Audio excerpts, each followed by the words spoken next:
Hello friends, എല്ലാവർക്കും good morning. അപ്പം ഇന്നത്തെ ഒരു സൂപ്പർ ഹിറ്റ് വിശേഷത്തിലേക്ക് എല്ലാവർക്കും സ്വാഗതം. അങ്ങനെ നമ്മുടെ ലാവണ്യക്കാകെ ദേഷ്യം കയറിയിരിക്കുകയാണ്. ശ്രുതി ഇനിയിപ്പോൾ ശ്രുതിയുടെ കുടുംബം കൂടി വന്നു കണ്ടു കഴിഞ്ഞപ്പോഴേക്കും ലാവണ്യക്കാകെ കലി വരികയാണ്. ആ കാർട്ടൂൺ ബേബിയെ സഹിക്കുന്നത് തന്നെ കഷ്ടം. അതിനിടയിൽ ആ കാർട്ടൂൺ ബേബിയുടെ കുടുംബക്കാരും വരുന്നു. എനിക്കതൊക്കെ ആലോചിക്കുമ്പോൾ ആകെ ദേഷ്യം വരുന്നുണ്ട്. ആൻറ്റിയോ, അതാണോ ബേബി നിൻ്റെ പ്രശ്നം? എന്ത് ചെയ്യാനാണ് ഈ മുത്തശ്ശിയുടെ മനസ്സിലിരിപ്പേ? ഒന്നും പറയാനായിട്ട് പറ്റില്ല. ദൈവം തമ്പുരാന് പോലും കണ്ടെത്താനായിട്ട് പറ്റില്ല. ഞാൻ കുറേ ചുഴുന്ന് നോക്കിയതാണ്, പക്ഷേ ഒരു രക്ഷയില്ല. ഇനി വരുന്നിടത്ത് വെച്ച് തന്നെ കാണാം. അല്ലാതെ ഇപ്പം എന്ത് പറയാനാ? എനിക്കാണെങ്കിൽ സത്യം പറയാലോ, ആ കാർട്ടൂൺ ബേബിയെ തീരെ ഇഷ്ടമല്ല. പക്ഷേ മുത്തശ്ശിക്കൊക്കെ ആണെങ്കിലേ ഭയങ്കര താല്പര്യമാണ് ആ കാർട്ടൂൺ ബേബിയെ. അവളിവിടെ കയറി വന്നത് ഒരു കീറസാരിയും ഒക്കെ ആയിട്ടാണ്. പക്ഷേ അന്നു മുതലേ മുത്തശ്ശിയുടെ മനസ്സിലേക്ക് ഇടം പിടിച്ച് കഴിഞ്ഞതാണ് ആ കാർട്ടൂൺ ബേബി. ഇനി നമുക്കറിയാം എന്താ സംഭവിക്കാനായിട്ട് പോകുന്നതെന്ന്. അങ്ങനെ പറഞ്ഞുകൊണ്ടിരിക്കുകയാണ്. പിന്നീട് കാണിക്കുന്നത് നമ്മുടെ ശ്യാമിനോട് വന്ന് ഈ അമ്മായി പറയാണ്, മോനെ നീ വരുന്നില്ലേ, നമുക്ക് ഏതായാലും ശ്രുതി ജോലി ചെയ്യുന്ന വീട്ടിലേക്ക് പോയാലെന്ന് ചോദിച്ചപ്പോഴേക്ക് ഞാൻ വരാനോ? ഞാൻ വരെയൊന്നുമില്ല. അവിടുത്തെ ആൾക്കാരൊക്കെ എന്താണോ പറഞ്ഞത് ശ്രുതിയെക്കുറിച്ച്? ഇവിടെ വന്നിട്ട് എന്താ പറയുക, അഞ്ജലിയോ ഏതോ ഒരു സ്ത്രീ ഇവിടെ വന്നായിരുന്നല്ലോ. വന്നിട്ട് അഞ്ജലിയോട് അവിടെ ജോലിക്ക് ചെന്നില്ലെങ്കിൽ ഉടനെ തന്നെ 1,00,000 രൂപ വെക്കണം എന്നൊക്കെയല്ലേ വാഗ്ദാനം ചെയ്തത്. എന്നിട്ടിപ്പോൾ ശ്രുതി അവിടെ ജോലിക്ക് പോയിരിക്കുന്നു. അവരോടുള്ള പെരുമാറ്റം എനിക്ക് ഏകദേശം മനസ്സിലായാണ് അമ്മായി. അതുകൊണ്ട് എനിക്ക് വരാനായിട്ട് തീരെ താല്പര്യമില്ല. എന്നാലും എൻ്റെ മോനെ, ശ്രുതിയെ സ്നേഹിക്കുന്ന ചിലവരും ഉണ്ട് അവിടെ. അപ്പം നമുക്ക് അതിനനുസരിച്ച് പെരുമാറിയാൽ മതിയല്ലോ. ഏതായാലും നീ പോയി ഒരുങ്ങിയിട്ട് വാ ശ്യാമോനെ, അതായിരിക്കും നല്ലത്. ഇല്ലമ്മായി, എനിക്ക് ആ നാണം കെട്ട് വീട്ടിലേക്ക് പോകുന്നത് തന്നെ തീരെ താല്പര്യമില്ല എന്നും പറഞ്ഞുകൊണ്ട് പിന്നീടും ഈ ലാവണ്യയുടെയും അതേപോലെ തന്നെ മനോരമയുടെയും ചർച്ച അവിടെ തീർന്നില്ല. ശ്രുതിയെക്കുറിച്ച് തന്നെയാണ് അവിടെ ചർച്ച ചെയ്തുകൊണ്ടിരിക്കുന്നത്. പിന്നെ ലാവണ്യ ബേബി, ഇനി എന്ത് ചെയ്യാനാ പ്ലാന്? അല്ല, എൻ്റെ മനസ്സിലൊരിതുണ്ട്. നിന്നെക്കാലം കൂടുതൽ താല്പര്യം ആ മുത്തശ്ശിക്ക് ശ്രുതിയോടാണ്. അതെനിക്ക് ഉറപ്പുള്ള കാര്യം തന്നെയാണ്. എന്നെ പോലും തീരെ കണ്ടുകൂടാ. ഈ വീട്ടിലേക്ക് കയറി വന്നു കഴിഞ്ഞപ്പോഴേക്കുമേ ഞാനായിട്ട് ചെറിയ ഉടക്കൊക്കെ ഉണ്ടായതാണ്. അതിനെ തുടർന്ന് ശ്രുതിക്ക് എന്നെ തീരെ ഇഷ്ടമല്ല. ഞാനും മൈൻഡ് ചെയ്യാൻ പോകാറില്ല ബേബി. എന്തിനാ അവളെയൊക്കെ പോയി മൈൻഡ് ചെയ്യുന്നത്? അതിൻ്റെ കാര്യമൊന്നുമില്ലല്ലോ. പിന്നെ അവരൊക്കെ വരാറായി, ഞാൻ അവരേക്കൊന്ന് പോയി സ്വീകരിക്കട്ടെ. ഇപ്പം ഇത് കേട്ട് കഴിഞ്ഞപ്പോഴേക്കും ലാവണ്യ കരിച്ചു മരിക്കണേ. ഇഷ്ടമുള്ളതൊന്നും കൊണ്ടല്ല, നമുക്കൊരു അന്തസ്സില്ലേ, അഭിമാനമൊക്കെ ഇല്ലേ. അതുകൊണ്ട് അവരെ നല്ല രീതിയിലൊന്ന് കൈകാര്യം ചെയ്യണമല്ലോ. അതിനു വേണ്ടി തന്നെയാണ് ഞാൻ അങ്ങോട്ട് പോകുന്നത് എന്നും പറഞ്ഞുകൊണ്ട് മനോരമ അവിടെ നിന്ന് പോയി കഴിഞ്ഞപ്പോഴേക്ക് ലാവണ്യ ആർക്കോ ഫോൺ ചെയ്യുകയാണ്. ഭയങ്കര കാര്യമായിട്ടാണ് ലാവണ്യ അവിടെ സംസാരിക്കുന്നത്. പിന്നീട് കാണിക്കുന്ന ശ്യാമിനാണെങ്കിൽ ആകെ തല പുകഞ്ഞൊരവസ്ഥ നിൽക്കുകയാണ്. എങ്ങനെയെങ്കിലും അഞ്ജലിയുടെ വീട്ടിൽ നിന്ന് അകറ്റാൻ ശ്രുതിയെ ശ്രമിക്കും തോറും ശ്രുതി അവരായിട്ട് അടുത്തുകൊണ്ടിരിക്കുകയാണ്. അതൊക്കെ ആലോചിച്ച് കഴിഞ്ഞപ്പോഴേക്കും ശ്യാമിന് കലി വരുന്നുണ്ട്. അപ്പോൾ അമ്മായിയും അതേപോലെ തന്നെ പ്രീതിയും ഉടുത്തുരുങ്ങിയൊക്കെ വരികയാണ്. അപ്പോൾ അമ്മായി ചോദിക്കുകയാണ്, എന്താ ശ്യാമന് നീ ഉടുത്തില്ലേ എന്ന് ചോദിച്ചു കഴിഞ്ഞപ്പോഴേക്കും പ്രീതിയും പറയണം, അയ്യോ ശ്യാം സാറ് വരുന്നില്ലേ സാറേ? അത് തന്നെ ഞാൻ ചോദിക്കുന്നത്. ഞാൻ എത്ര പ്രാവശ്യം വിളിച്ചെന്നറിയാവോ? ഞാൻ വന്ന് പറഞ്ഞുകൊണ്ടാണ് അങ്ങോട്ട് പോയത്. ഇതുവരെ ഒരുങ്ങിയിട്ടില്ല. എന്ത് ചെയ്യാനാണെന്ന് ആലോചിച്ച് നോക്കിക്കണ്ടേ. നിങ്ങൾക്കൊക്കെ പോകാനായിട്ട് പറ്റും, പക്ഷേ എനിക്കൊന്നും പോകാനായിട്ട് സാധിക്കില്ല. പ്രീതിയെങ്കിലും എന്ന് പറ, നമ്മൾ അങ്ങോട്ട് പോകുന്നത് ശരിയാണോ? സാറേ, ഞാൻ പറഞ്ഞല്ലോ, എന്ത് ചെയ്യാനാണ്. പിന്നെ അമ്മായിയും പറഞ്ഞു പോകാന്ന്. കാരണം ആ മുത്തശ്ശി ഒരുപാട് നിർബന്ധിച്ചു. പിന്നെ ഈ ശ്രുതിയെ വെറുക്കുന്നവർ മാത്രമല്ല, ശ്രുതിയെ ഇഷ്ടപ്പെടുന്നവരും അവിടെ ഒരുപാട് പേരുണ്ട്. ആ മുത്തശ്ശിയുടെ വർത്തമാനത്തിൽ നിന്ന് ഞങ്ങൾക്കത് മനസ്സിലായതാണ് ശ്യാം സാറേ എന്നൊക്കെ ഇവർ പറയുകയാണ്. അപ്പം ഇതൊക്കെ കേട്ടുകഴിഞ്ഞപ്പോഴേക്ക് ശ്യാമിനെ പിന്നീട് ഒന്നും പറയാനായിട്ട് പറ്റണില്ല. കാരണം ഇനി ഇവരോട് എന്ത് പറഞ്ഞാലും പോകും എന്ന് ശ്യാമിന് നന്നായിട്ട് തന്നെ അറിയാം. അപ്പം ശ്യാമിന് പറയുകയാണ്, ഏതായാലും ഞാൻ വരുന്നില്ല, എനിക്കൊരു സ്ഥലം വരെയും പോകാനുണ്ട് എന്നും പറഞ്ഞുകൊണ്ട്.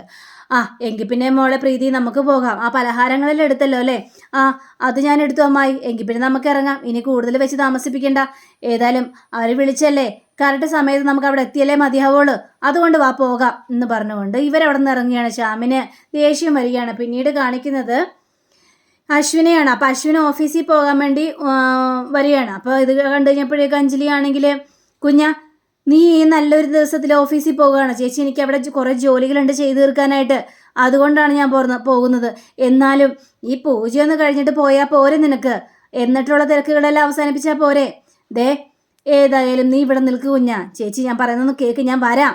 ശരി, എങ്കിൽ പിന്നെ ഈ ഡ്രസ്സ് വേണോട്ടോ, ഇത് ഞാൻ നിനക്ക് വേണ്ടി മേടിച്ച ഡ്രസ്സാണ് ചേച്ചി. എനിക്ക് ഇത്തരത്തിലുള്ള ഡ്രസ്സൊന്നും ഇഷ്ടമല്ലെന്ന് അറിയാലോ ചേച്ചി. പിന്നെ എന്താ ചേച്ചി? എനിക്കറിയാം, പക്ഷേ എല്ലാ വർഷവും ഞാൻ നിനക്ക് മേടിച്ചു തരുന്നല്ലേ ഡ്രസ്സ്, അതുകൊണ്ട് ഈ ഡ്രസ്സ് സ്വീകരിച്ചേ മതിയാവുള്ളൂ. ഓ, ഇനി അതിൽ വലിയ പിണക്കമൊന്നും വേണ്ട, ഞാൻ ഈ ഡ്രസ്സ് സ്വീകരിച്ചിരിക്കുന്നു എന്ന് പറഞ്ഞുകൊണ്ട് നമ്മുടെ അശ്വിൻ ആ ഡ്രസ്സ് സ്വീകരിക്കുകയാണ്. അപ്പം അഞ്ജലി ആണെങ്കിൽ ആകെ ടെൻഷനായിട്ട് നിൽക്കുകയാണ്. അങ്ങനെ നമ്മുടെ ഈ അശ്വിൻ പോകാൻ പോകുന്ന സമയത്ത് ശ്രുതിയാണെങ്കിൽ ഇത് കാണുകയാണ്. ഇതെന്താ ഈ കടലമിഠായി നല്ലൊരു ദിവസമായിട്ട് ഓഫീസിൽ പോകുന്നത്, ഇവിടെ ഒരു നിന്നാൽ പോരെ എന്നിങ്ങനെ ചോദിക്കുമ്പോൾ അശ്വിൻ അവിടെ തന്നെ നിന്നിട്ട് ശ്രുതി ഒന്ന് കണ്ണും പിടിച്ച് നോക്കിയാണ്. എൻ്റെ ദൈവമേ, ഇങ്ങനെ എന്നെ ദഹിപ്പിച്ച് കളയാലോ എന്നും പറഞ്ഞുകൊണ്ട് അങ്ങനെ അശ്വിൻ അവിടെ നിന്ന് പോയി കഴിഞ്ഞപ്പോഴേക്ക് ശ്രുതിക്ക് ആശ്വാസമായി. അങ്ങനെ ശ്രുതി ലാവണ്യോട് പറയുകയാണ്, അയ്യോ ലാവണ്യ മേഡം, ദേ അതിലും കൂടി തിരിയിട്ടേക്കട്ടോ ലാവണ്യ മേഡം എന്ന് പറഞ്ഞുകൊണ്ട് അവരെല്ലാവരും തിരിയിടുകയാണ്. അപ്പോഴേക്ക് മനോരമ വന്നിട്ട്, എൻ്റെ ദൈവമേ, ഇതുവരെയായിട്ടും ഇവിടെ ഒരുക്കങ്ങളൊന്നും കഴിഞ്ഞില്ല എൻ്റെ അഞ്ജലി ബേബി, ഇനി ഇത് എപ്പോൾ കഴിയാനാണ്? ഇപ്പം കഴിയും ആൻറ്റി, ഞാൻ എന്തെങ്കിലും സഹായിക്കാനുണ്ടോ? എന്തെങ്കിലും സഹായിക്കാനുണ്ടെങ്കിൽ ഞാൻ സഹായിക്കാം, അതിനിപ്പോൾ യാതൊരു പ്രശ്നവും ഇല്ല കേട്ടോ എന്നും പറഞ്ഞുകൊണ്ട് അങ്ങനെ ഇവരെല്ലാവരും കൂടി ഇതിൻ്റെ ഒരുക്കത്തിലേക്കാണ്. അപ്പോഴാണ് ഒരു കോളിംബെല്ല് കേൾക്കുന്നത്. അപ്പോൾ കോളിംബെല്ല് കേട്ട് കഴിഞ്ഞപ്പോഴേക്കും ദേ ശ്രുതിയുടെ അമ്മായിയും ചേച്ചിയൊക്കെ ആയിരിക്കും, പോയി കഥക് തുറക്ക്. അങ്ങനെ വാതിൽ തുറന്നു നോക്കിക്കഴിഞ്ഞപ്പോഴേക്കും പറഞ്ഞതുപോലെ തന്നെ അമ്മായിയും പ്രീതിയുമാണ്. അപ്പോൾ ഇവരെ കണ്ടു കഴിഞ്ഞപ്പോഴേക്കും ശ്രുതിക്ക് ഭയങ്കരേറെ സന്തോഷം തോന്നുകയാണ്. വാ വാ അമ്മായി, വാ ചേച്ചി എന്ന് പറഞ്ഞുകൊണ്ട് അകത്തേക്ക് ക്ഷണിക്കുകയാണ്. അപ്പോൾ ഈ അമ്മായിക്കാണെങ്കിൽ മനോരമയെ കണ്ണിന് നേരെ കണ്ടുകൂടല്ലോ. അപ്പോൾ ഏതായാലും ഞങ്ങളിത് ക്ഷണിച്ചപ്പോൾ നിങ്ങൾ വന്നതിന് ഒരുപാട് നന്ദിയുണ്ട്.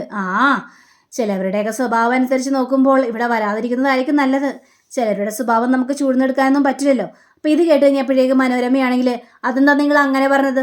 നിങ്ങൾ എന്നെ ഉദ്ദേശമല്ലേ പറഞ്ഞത്? അയ്യോ, ഞാൻ മേഡത്തെ ഉദ്ദേശിച്ചെന്നല്ല പറഞ്ഞത്.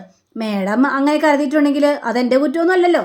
അപ്പോൾ ഇത് കേട്ട അഞ്ജലി ആണെങ്കിൽ, അമ്മായി എന്തുകൊണ്ടാണ് അങ്ങനെ പറഞ്ഞതെന്ന് എനിക്ക് മനസ്സിലായി. വീട്ടിൽ വന്നു കഴിഞ്ഞപ്പോഴേക്കും നല്ല രീതിയിൽ എനിക്ക് ശ്രുതിയോട് പെരുമാറാനായിട്ട് പറ്റിയില്ല. അപ്പോഴത്തെ സാഹചര്യം അങ്ങനെ ആയിരുന്നു, എൻ്റെ ആവശ്യമായിരുന്നു, അതുകൊണ്ടാണ് ഞാൻ അങ്ങനെ പെരുമാറിയത്. എന്നോട് ക്ഷമിക്കണോട്ട് അമ്മായി എന്ന് അഞ്ജലി നല്ല ദയാപൂർവം തന്നെ അവിടെ ക്ഷമ ചോദിക്കുകയാണ്. അപ്പോൾ ഇത് കേട്ടുകഴിഞ്ഞപ്പോഴേക്കും, അയ്യോ നിങ്ങൾ എന്തൊക്കെയാണ് പറയുന്നത്, എനിക്കങ്ങനെ പ്രശ്നമൊന്നുമില്ല. പിന്നെ ചിലവരുടെ സ്വഭാവം എത്ര പറഞ്ഞാലും അത് മാറിയൊന്നുമില്ലല്ലോ, അതങ്ങനെ തന്നെ ഉണ്ടാവുള്ളൂ. അപ്പോൾ ഇതൊക്കെ കേട്ടുകഴിഞ്ഞപ്പോഴേക്കും മനോരമയ്ക്ക് അങ്ങോട്ട് ചൊറിഞ്ഞാട് കയറുകയാണ്. പക്ഷേ അപ്പോഴും നമ്മുടെ ഈ നമ്മുടെ അമ്മായിയും അതേപോലെ തന്നെ എല്ലാവരും കൂടി അങ്ങോട്ട് അകത്തേക്ക് പോകാനുള്ള ശ്രമമാണ്. ഏതായാലും എല്ലാ കാര്യങ്ങളും ഒതുക്കിയൊക്കെ വെക്കണമല്ലോ എന്നൊക്കെ വിചാരിച്ചുകൊണ്ട്. അപ്പോൾ നമ്മുടെ മുത്തശ്ശിയാണെങ്കിൽ അമ്മായിയോട്, ഏതായാലും വന്നല്ലോ, അതിൽ സന്തോഷമുണ്ട്. പിന്നെ ഇതാരാണെന്ന് മനസ്സിലായോ? ഇതാരാണ് മനസ്സിലായില്ലല്ലോ, ഇതാണ് ഇവിടുത്തെ ലാവണ്യ എന്നൊക്കെ ഇങ്ങനെ പറയണം. ഓ, ലാവണ്യ അല്ലേ, ഇപ്പം മനസ്സിലായി. ശ്രുതി പറഞ്ഞതുപോലെ അത്ര വലിയ പാവമൊന്നല്ലല്ലോ ഈ പെങ്കൊച്ച്, കണ്ടാൽ തന്നെ അറിയാലോ. അപ്പോൾ ഇത് കേട്ടുകഴിഞ്ഞപ്പോഴേക്കും എല്ലാവരും അന്തം വിട്ടിങ്ങനെ നോക്കി നിൽക്കുകയാണ്. അപ്പോഴാണ് അമ്മായിക്ക് ദൈവമേ അബദ്ധമാണല്ലോ പറഞ്ഞതെന്ന് ആലോചിച്ച് നിന്ന് പോകുന്നത്. അങ്ങനെ ശ്രുതിയും അതേപോലെ തന്നെ പ്രീതിയും കൂടി പലഹാരങ്ങളെല്ലാം എടുത്ത് വയ്ക്കുകയാണ്. ആ സമയത്താണ് പ്രീതിയുടെ അടുത്തേക്ക് ഈ ആകാശ് വരുന്നത്. അപ്പോൾ ആകാശ് പ്രീതിയെ കണ്ടു കഴിഞ്ഞപ്പോഴേക്കും വളരെയേറെ സന്തോഷം തോന്നുകയാണ്. ഏതായാലും പലഹാരങ്ങളൊക്കെ കൊണ്ടുവന്നല്ലോ, നിങ്ങൾ തന്നെ ഉണ്ടാക്കിയ പലഹാരമാണല്ലേ? അതെ സർ, ഞങ്ങൾ തന്നെ ഉണ്ടാക്കിയ പലഹാരമാണ്. ഇപ്പം മുത്തശ്ശിക്കും ഈ മധുരപലഹാരങ്ങൾ ഇഷ്ടമുള്ളതുപോലെ ഞാനും മധുരപലഹാരത്തിനോടൊക്കെ ഇഷ്ടം തുടങ്ങിയിട്ടോ എന്നൊക്കെ ഇങ്ങനെ സംസാരിക്കുകയാണ്. ഇവർ രണ്ടുപേരും കൂടി നല്ല രീതിയിൽ തന്നെ ഇങ്ങനെ തമാശയും കാര്യങ്ങളൊക്കെ ഇങ്ങനെ പറയുകയാണ്. പിന്നീട് കാണിക്കുന്നത് അഞ്ജലിയോട് ഈ നമ്മുടെ ശ്യാമ വരുന്നില്ലേ എന്നൊക്കെ ഇങ്ങനെ ചോദിക്കുകയാണ്. അവർ ചോദിച്ചു കഴിഞ്ഞപ്പോഴേക്കും, ഇല്ല ഏട്ടന് തിരക്കുണ്ടെന്നാണ് പറഞ്ഞത്, തിരക്കുള്ള ഒരാളോട് നമ്മൾ വീണ്ടും വരാൻ പറയുന്നത് ശരിയല്ലല്ലോ, ഏതായാലും ഇതിങ്ങനെ പോട്ടെ, അല്ലാതെ ഇപ്പോൾ ഒന്നും ചെയ്യാനായിട്ട് പറ്റില്ലല്ലോ എന്നും അഞ്ജലിയും പറയാണ്. അങ്ങനെയൊക്കെ ഒരു സംസാരിച്ചുകൊണ്ടിരിക്കുമ്പോൾ പെട്ടെന്നൊരു കോളിംബെല്ല് കേൾക്കുകയാണ്. കഥ തുറന്നു നോക്കി കഴിഞ്ഞപ്പോഴേക്കും പോലീസിനെ കണ്ടു കഴിഞ്ഞപ്പോഴേക്കും അഞ്ജലി ആകെ ഞെട്ടി നിൽക്കുകയാണ്. സാർ എന്താ ഇവിടെ പ്രശ്നം? ഞങ്ങളിവിടെ ഒരു കോള് കിട്ടിയതിനനുസരിച്ച് വന്നതാണ് എന്നും പറയുകയാണ്. അപ്പം എല്ലാവരും പുറത്തേക്ക് ഇറങ്ങി വരികയാണ്. കോളോ? എന്ത് കോള്? ഇപ്പം മുത്തശ്ശി ചോദിക്കണം, ആരാണ് നിങ്ങൾ വിളിച്ചത്? ഒരു ലേഡിയാണ്, ഒരു ലാവണ്യ എന്ന് പറയുന്നൊരു ലേഡിയാണ് വിളിച്ചതെന്ന് പറയുകയാണ്.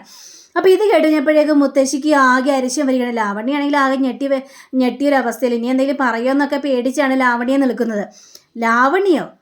അല്ല, നിങ്ങളെ എന്തിനാണ് ലാവണ്യ വിളിച്ചത്? അതെ, ഇവിടെ ഒരു ജോലിക്കാരി പുതിയതായിട്ട് വന്നിട്ടുണ്ടോ? അപ്പോൾ ശ്രുതിക്ക് അത് വല്ലാതെ കൊണ്ടു. അപ്പോൾ ശ്രുതി ആകെ സങ്കടപ്പെട്ട് നിൽക്കുകയാണ്. ആരാണ് ആ ജോലിക്കാരി എന്നൊക്കെ ചോദിക്കും. അപ്പോൾ എടുത്ത് വായിക്കും മനോരമയാണെങ്കിൽ, ഇതാണ് സാർ ഇവിടുത്തെ ജോലിക്കാരി എന്ന് പറഞ്ഞു കഴിഞ്ഞപ്പോഴേക്കും അഞ്ജലി ആണെങ്കിൽ, ഇല്ല ശ്രുതിയെ ഞങ്ങളിവിടെ ഒരു ജോലിക്കാരിയായിട്ടല്ല കണ്ടത്. അപ്പോൾ നമ്മുടെ മുത്തശ്ശി ആണെങ്കിൽ, സാറിപ്പോൾ സാറിനെ വിളിച്ചില്ലേ ഒരു സ്ത്രീ ലാവണ്യ ഈ ലാവണ്യയെ നല്ല ശീലങ്ങൾ പഠിപ്പിക്കാനും മര്യാദ പഠിപ്പിക്കാനുമാണ് ശ്രുതിയെ ഞങ്ങൾ ഇവിടെ നിർത്തിയിരിക്കുന്നത്, അല്ലാതെ ജോലിക്കാരിയായിട്ടൊന്നല്ല. അങ്ങനെയൊന്നും സംസാരിക്കേണ്ട ആവശ്യമില്ല. അപ്പോൾ ശ്രുതിയോട് ചോദിക്കണം, എന്താണ് പേര്, എവിടെയാണ് നിങ്ങൾ താമസം? ശ്രുതിയാണെങ്കിൽ ആകെ വിറച്ചൊരു അവസ്ഥയിൽ കണ്ണൊക്കെ നിറഞ്ഞു ഒഴുകുകയാണ്. ശ്രുതിയുടെ ആകെ സങ്കടം സഹിക്കാൻ പറ്റുന്ന അവസ്ഥയിൽ. അതുകൊണ്ട് സാറിനി ആ കുട്ടിയെ ചോദ്യം ചെയ്യേണ്ട ആവശ്യമൊന്നുമില്ല, ആ കുട്ടിയെക്കുറിച്ച് ഞങ്ങൾക്ക് നന്നായിട്ട് തന്നെ അറിയാം എന്നും പറയണം. അയ്യോ സോറി മാഡം, ഞങ്ങൾക്കൊരു തെറ്റായ ഇത് കിട്ടി കഴിഞ്ഞപ്പോഴേക്കും ഓടി വന്നതേ ഉള്ളൂ. പിന്നെ പുറത്തുനിന്ന് ഒരാൾ വന്നേലേ, അതുകൊണ്ട് അയാളെക്കുറിച്ച് കൂടുതൽ അന്വേഷിക്കണമെന്നും പറഞ്ഞായിരുന്നു, അതുകൊണ്ട് വന്നതാണ്. ശരി എന്നും പറഞ്ഞുകൊണ്ട് പോകാനായിട്ട് ശ്രമിച്ചു കഴിഞ്ഞപ്പോഴേക്കും ഈ ശ്രുതി ചോദിക്കണം, ലാവണ്യ എന്ത് പരിപാടിയാണ് കാണിച്ചത്? ശ്രുതിയല്ല, നമ്മുടെ ആകാശിൻ്റെ അച്ഛൻ ചോദിക്കുകയാണ്, അതായത് മനോരമയുടെ ഭർത്താവ് ചോദിക്കുകയാണ്, എന്ത് പരിപാടിയാണ് കുട്ടി നീ കാണിച്ചത്? നീ എന്തിനാ ഇപ്പോൾ പോലീസിനെ വിളിച്ച് വരുത്തതിൻ്റെ എല്ലാ കാര്യമുണ്ടോ? ഞാനെന്ത് പരിപാടി കാണിക്കാനാ? ഞാനതിനൊരു തെറ്റും ചെയ്തില്ലല്ലോ. പോലീസിനെ വിളിച്ച് വരുത്തി, കാരണം ഇവിടുത്തെ വേലക്കാരിയെക്കുറിച്ചൊക്കെ കൂടുതൽ അറിയണമല്ലോ, പുറത്തുനിന്ന് വന്ന ഒരാളല്ലേ. അപ്പം അതുകൊണ്ട് അവരുടെ ഡീറ്റെയിൽസ് എടുക്കാൻ വേണ്ടി തന്നെയാണ് ഞാൻ പോലീസിനെ വിളിച്ച് വരുത്തിയത്. ഇത് കേട്ട മുത്തശ്ശിക്ക് കലി വരികയാണ്. സാർ ഒന്നവിടെ നിന്നേ സാർ എന്ന് പറയുകയാണ്. എന്താ മാഡം, എന്താ വിളിച്ചത് എന്ന് ചോദിച്ചു കഴിഞ്ഞപ്പോഴേക്കും, അതെ, പുറത്തുനിന്ന് ആരെങ്കിലും വന്നിട്ടുണ്ടെങ്കിൽ അവരെക്കുറിച്ച് അന്വേഷിക്കാനാണല്ലോ ഈ ലാവണ്യ മേഡം വിളിച്ച് വരുത്തിയത്. അപ്പോൾ ഇവിടെ ഒരു പുറത്തുനിന്ന് ഒരു പെൺകുട്ടി വന്നിട്ടുണ്ട് എന്നും പറയണം. അതാരാണ്? ദേ ഈ നിൽക്കുന്ന ലാവണ്യ തന്നെ പുറത്തുനിന്ന് വന്നാണ്. എത്രയും പെട്ടെന്ന് അവരെക്കുറിച്ചുള്ള ഒരു ഡീറ്റെയിൽസ് ഞങ്ങൾക്ക് എടുത്തു തരണം. ഈ പെൺകുട്ടിയെക്കുറിച്ച് ഞങ്ങൾക്ക് യാതൊരു വിവരവുമില്ല. എവിടെ നിന്ന് വന്നു, ഇവരുടെ ബാക്ക്ഗ്രൗണ്ട് എന്താണ്, ക്രിമിനൽ ബാക്ക്ഗ്രൗണ്ട് ഉണ്ടോ, ഇതൊക്കെ ഞങ്ങൾക്ക് എടുത്തു തന്നേ മതിയാവുള്ളെന്നും പറയുകയാണ്. അപ്പം ഇത് കേട്ട് കഴിഞ്ഞപ്പോഴേക്ക് ലാവണ്യ ആകെ ചമ്മി നാറിയൊരു അവസ്ഥയിൽ. അപ്പോൾ ഈ ശ്രുതിയാണെങ്കിൽ ആകെ സങ്കടപ്പെട്ടൊരവസ്ഥയിൽ നിൽക്കുകയാണ്. മാഡം, അത് പിന്നെ ഞങ്ങൾ ഇവിടെ വന്നെടുക്കണോ അല്ലെങ്കിൽ സ്റ്റേഷനിലേക്ക് വരുന്നോ? ഏതാണ് വേണ്ടതെന്ന് വെച്ചാൽ പറഞ്ഞാൽ മതി. ശരി, ഞങ്ങൾ വിളിച്ചോലാം, ഏതായാലും പൊയ്ക്കോളൂ സാർ എന്നും പറഞ്ഞുകൊണ്ട് അങ്ങനെ ലാവണ്യ ഒന്നുമല്ലാത്തൊരവസ്ഥയിൽ ആകെ ചമ്മി നാറിയൊരവസ്ഥയിൽ ഇങ്ങനെ നിന്ന് പോവുകയാണ്. അപ്പോൾ അങ്ങനെയും കാണിച്ചുകൊണ്ടാണ് നമ്മുടെ ഇന്നത്തെ വീഡിയോ അവസാനിച്ചിരിക്കുന്നത്. അടുത്ത റിവിനെ കാത്തിരിക്കുക. സബ്സ്ക്രൈബ് ചെയ്യുക. എല്ലാവർക്കും നല്ലൊരു ദിനം ആശംസിച്ചു. നമസ്കാരം. Thank you. See again. By.